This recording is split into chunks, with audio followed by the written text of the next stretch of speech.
So I told him to assure me first before I go ahead to break up with my boyfriend. So it's either he gets me a house or I go live in Dubai for like a whole year in this luxury apartment, or he rents a house for me in Cantonment, one of the richest neighborhoods in Ghana. I love Cantonment so much because I heard, some of these white men, when they travel to Africa, sometimes, not all of them, please mark my words, not all of them, sometimes they do impregnate these girls and then they leave them wondering. And I didn't want to be a victim. I don't want to be a victim. I can't be a victim. So these are the things that I told him. Hey my beloved, welcome to my channel. My name is Queen Phil. If you're here for the first time, I want to give you a warm welcome. I'm a theologist. I'm pursuing counseling and psychology. So know that you can count on me. If you're going through any problem or any situation that you need someone to discuss with, you can always DM me and I'll be at your beck and call. I love you to infinity. Now, if you haven't seen the previous video, this is how I met my older white men. You can check it out so you can relate to this one, because they want me to do the part 2 and I also want to do the part 2. Now, this is what happened. Please grab your tea. It's important. I've got my tea here. My cup of tea is here. So grab your tea because I need you to relax and I take you through the process, the journey. Nice, isn't it? So this is what happened. I didn't have sex with him. I didn't. And then he had to travel back to Europe for his business. Okay. So when he went to Europe, let me put it that way. Before he traveled to Europe, he came to my house one day without calling me. And I'm like, why would you come here without calling me? I'm quite disciplined. I'm a very disciplined person and very principled. That's how I live my life. I've always been like this since day one. So I asked him, why would you come without telling me? And he said, I went to church and I was just passing by. I said, no, you need to go. And then I offered him water and all. No, I didn't even go. I told my sisters to tell him I'm not around. And then my sisters came back telling me, oh, don't do that. I said, listen, let him go because we don't have any appointment. He can just come to my house like that. So at that time, what happened was that one day I invited him home and I cook. If you don't know, I'm a cook too as well. So I cooked for him this African food and I asked, can you try? He said yes, he ate it. And I realized that he was enjoying it. I'm like, can I add more? He said yes. So after eating and everything, and then he invited me to his hotel. The next day, I told him I was going to be busy, but I'll come So I went there and then, we started talking. Man, he can try some kind of, but I stopped him. He hasn't gotten to that. I told you, before you open the coochie to any man, let them invest. Investment, it could be anything. If it's got money, of course, it could be money. It can be his time, his energy, his effort. Don't let a man start chatting you and then, you're all lovey-dovey and then you just want to open up. No, get to know him a bit more. It's very important. Obviously, you can't know everybody. But you can get to know certain things and all that. So he told me that he was going to leave for Europe. And he said, I'm leaving. How much do you think I should leave for you? I'm like, what? And I didn't ask him money. And then he started saying, how much do you think I should leave? I said, I don't know. How much are you going to leave for me? Like, I'm talking about money. And then he mentioned the money. I was surprised because it was quite huge. And then he gave me the money. He traveled. So we started talking. Now, mind you, I told you, if you watch a part 1, I told you I had a boyfriend, but he also had somebody, like a wife or something, So there was no potential, But when I saw this man, I realized that he's a very disciplined man. He's God-fearing. He's everything that I want. Because I'm a baby. So I want a masculine man, somebody who will be a man, so that my femininity can show. You know, I don't want to mask my man. My man has to be a man and I have to be the female. So this is what happened. He went and we started talking. Because we didn't have sex, he was doing everything possible for me to come to Europe. So that's where he did all the applications. I submitted everything. I remember the first time I was going to take the visa. I thought I had the visa. The woman looked at me. Probably he realized that the man is older and I'm quite younger. So he was like, what shows that when you go, you're going to come back? I'm like, I'm just going for holidays. My life is in Ghana. It's like, I'm not going to live there. It's like, no, I'm sorry. So they refused me the first time. And then he came down. When he came down, I had already saved money, a bit, not too much, because I wanted to buy myself a car for the first time. Okay, but before the car, I was still building my first house. So all my money and my effort was going into my first house that I was building. So he came, and then I didn't ask him straight away. You know, that's kind of mistake. There's a men that when you ask them money up front, you're gonna piss them off. They're not gonna give you. So I started talking about, oh my God, I've saved a little bit. I want to get myself a. And then because he's a good man, he came in. He said, well, how much is the car? At that time, I'm talking about 7 years ago, it was like 50,000 Ghana cedis. Yeah, equivalent. You can, you know, convert it into pounds at that time. And then I'm like, okay, I have just 250, you know, 250,000. What am I saying? 50,000. So just divide it. The Ghana money confuses me a bit because I live here now. So he said, oh, okay. So how much? I said, I've been able to save. He said, so how much do you want? I told him immediately. He was eating at that time when we were sold because I had served food. He got up to the ATM. He said, I'm going to give you in slots because the ATM, I can't take everything at once. I'm like, oh my God. So he gave me all the rest of the money and then I bought my first car. Now, after the car, he was, you know, pressuring me that he wants us to be together. And then I was a little bit assured that, okay, maybe it's good to give him a chance. Okay, it's good. So this is what happened. And then after everything, he went back to Europe. Okay, we still didn't sleep together. He went back to Europe. And then he tried it for the second time. Now, they refused me again for the second time. So he had to go for a lawyer. And I was still with my boyfriend then. You know, my boyfriend was living in America and I was living in Ghana. So it's not like we're together, but we're still vibing and we're still talking. One time. Now I had gotten to the point that I needed to tell my boyfriend that I've gotten someone, so you need to let me go.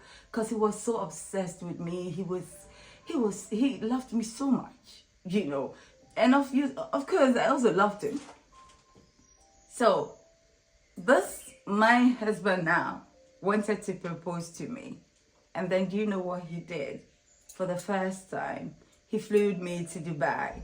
First time. Now, a lot of things happened while I was coming in the plane. If you want to know about it, I can make a video about what happened in the plane, me traveling for the first time to Dubai. Now, he asked me, what kind of hotel? I said, no, you know, you need to get a hotel in a classy place and all. I know Dubai is beautiful, but we have, you know, stages, isn't it? In everything, there are stages. So we got a hotel in Jumeirah. I remember vividly. That was when he proposed to me. Now he took me to Burj Khalifa, the tallest. It was the tallest skyscraper or the tallest building in the world. I remember the hotel was called the Atmosphere Hotel. That's when he gave me the ring. It was diamond ring. And then he proposed to me. And I said, are you going to treat me like a baby that I am? You know, he said, yes! I'm here to make you happy, nothing more. Obviously, he doesn't want nothing from me. He said, I'm here to make you happy. Now, you girls, grab your tea. Grab your tea. Grab your tea. Now, this is what the thing is. Grab your tea.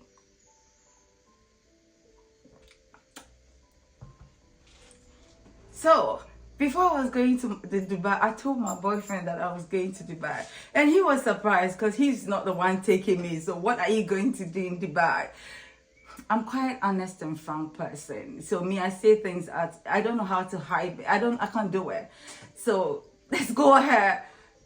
And at that time, he fought with me. He blocked me. I'm like, hallelujah, hallelujah. I'm off. I am off. Obviously, why would I let anybody waste my time? He wasn't wasting my time. But it got to a time that I told you he wanted me to be a second wife. I didn't want to be a second wife, but it got to a time that I wanted to do it because, yes, I loved him. He was kind. He was so good to me and all that. Whew. Now I got my promise ring and I came. And then we had to get married. Well, I dated my husband for a whole year because I kept pushing the date. Oh, no, I'm not ready. Oh, no, I'm not ready. So, at that time, my boyfriend, I was living somewhere, in a flat.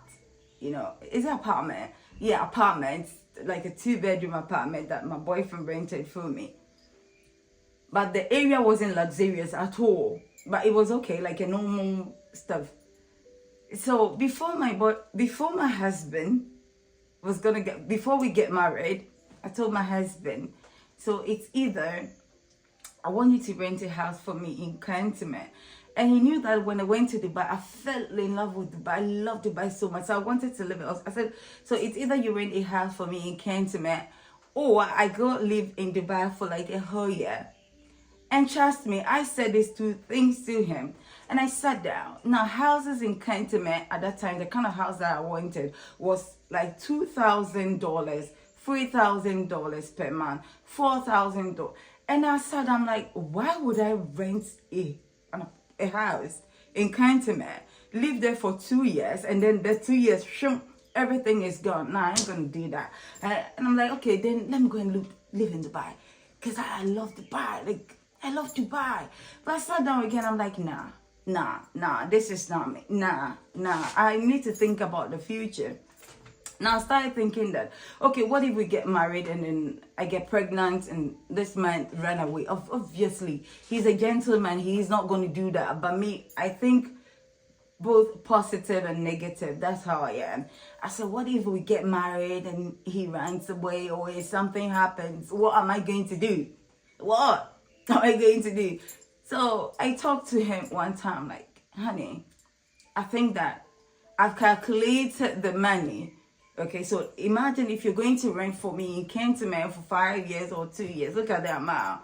Well, if you add a lump sum of money, we can buy a house and it can be mine forever.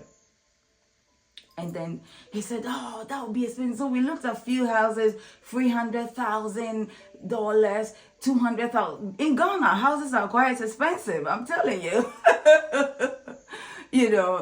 And then he agreed. So later he came down to Ghana and then we started looking for a house. And my dad is agents, like housing agents and all that. We started looking for houses. Wherever we go, I go like, I don't like it. Some had got weird prices, but it's not nice, or the area is not nice. So I remember one time when I told him that enough, I'm not going to search for anything again. Enough is enough. Take your money, carry, go. Because if you go rent me anything or if you go buy me anything that I don't want, what's going to happen? I'm not even going to live there. So you better take your money. The moment I said that was when an agent called my dad, and the agent was like, oh, there's this house, would you like to come and view? I'm like, I'm tired of viewing house there. I'm tired. Now, we went to see the house and it was quite expensive. It was like $200 and something thousand. And then I spoke to the man, oh, you need to reduce. I spoke to the owner of the house. We went to meet him and all that. At the end of the day, thank God so much. I love the house. It's my first. I love it. He bought me the house. So after renovating it and everything was way ahead, like 200 and something thousand. I don't want to mention that over 200 and something $1,000 after renovating it and everything. Not like doing anything huge, but things that I want and how I want my kitchen to look and all that. And then before we even got married, now, this is what happened. So the marriage, he gave me the money, because obviously in Ghana you do this traditional marriage and then you do the wedding itself.